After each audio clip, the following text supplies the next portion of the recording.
The US president says getting along with Russia would be great, even if it's not a popular idea, as he put it. Wikileaks releases classified documents which allegedly show the CIA spying in the run-up to the 2012 French election, with current and former leaders targeted.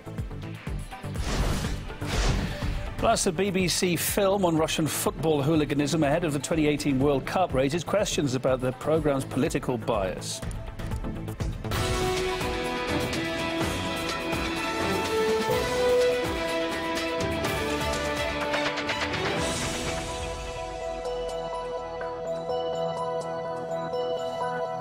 Hi, it's Kevin Owen with you this hour. Thanks for tuning to Art International, coming to you live from Moscow.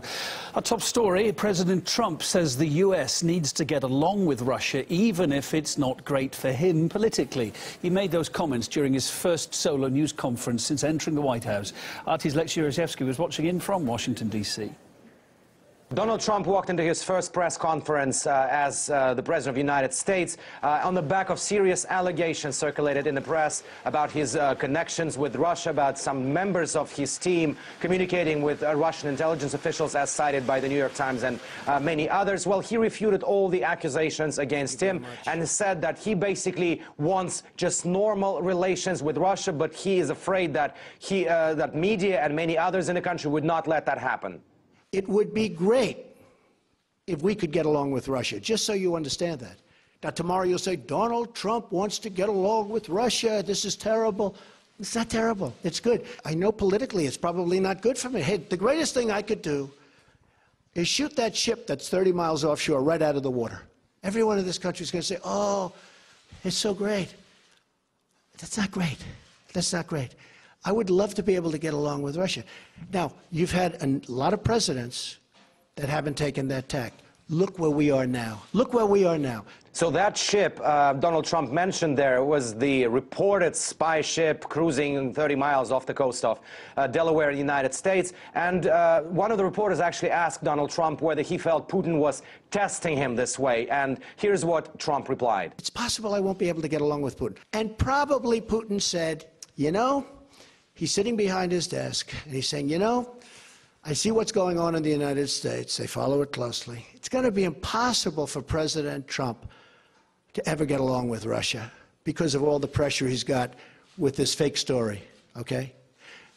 And that's a shame, because if we could get along with Russia, and by the way, China and Japan and everyone, if we could get along, it would be a positive thing, not a negative thing.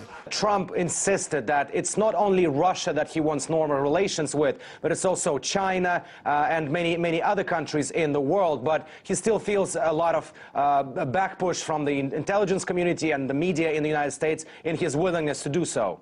I think we can find some points of common interest. For instance, both Russia and the United States has a very mutually beneficial issue and interest in stopping ISIS. I think Vladimir Putin, if you study him from afar, which I've done, he likes competent people. Even if we don't like Putin, people that are like Putin, who are strong leaders, which Trump has called him just that, to a lot of blowback. He's a strong leader, whether we agree in America with his policies or not.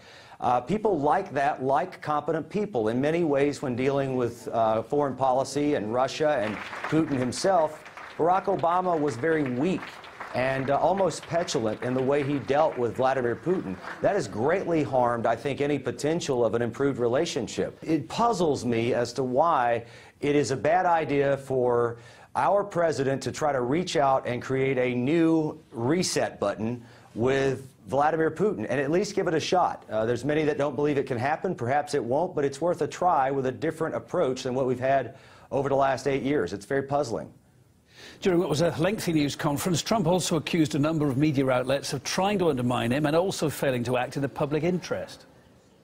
Unfortunately, much of the media in Washington, D.C., along with New York, Los Angeles, in particular, speaks not for the people, but for the special interests and for those profiting off a very, very obviously broken system. The level of dishonesty is out of control. I watch CNN, it's so much anger and hatred. Just because of the attack of fake news and attacking our network, I just want to ask you, sir. I'm changing it from fake news, though.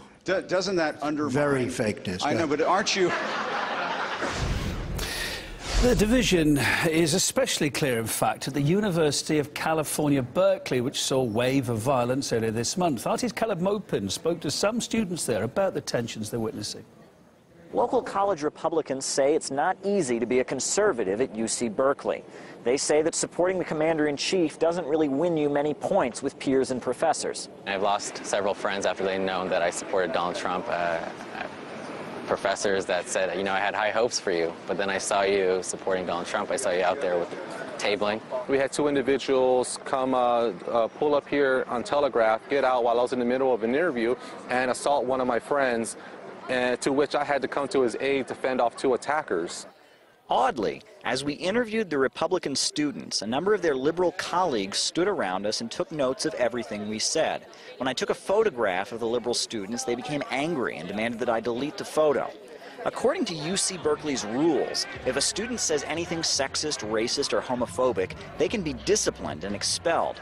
The students from liberal groups monitor the Republicans' literature table all the time, writing down everything they say, hoping to catch them saying something that violates the rules so they can be punished.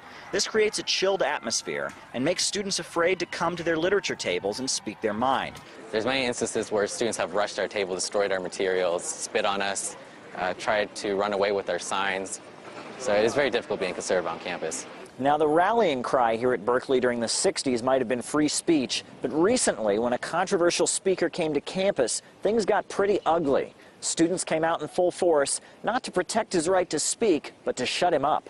The protesters that were brought in were not Berkeley students. They were members of BAM, Antifa, and Black Bloc, which are all organizations that are professional agitators, professional protesters, and there were around 1,500 of them that were brought in, and the police force of 120 that were provided in accordance with our security fees that we paid as a club were not capable of dealing with the protesters, and there is talk that the police force was told to not interfere in order to keep things more calm.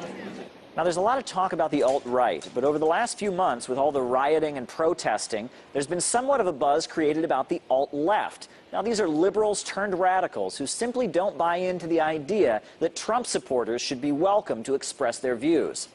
Free speech means free from government censorship. I mean, it was like, basically, the whole free speech movement of the 60s was like so that people could express these opinions that were like against the government. This is like different than that.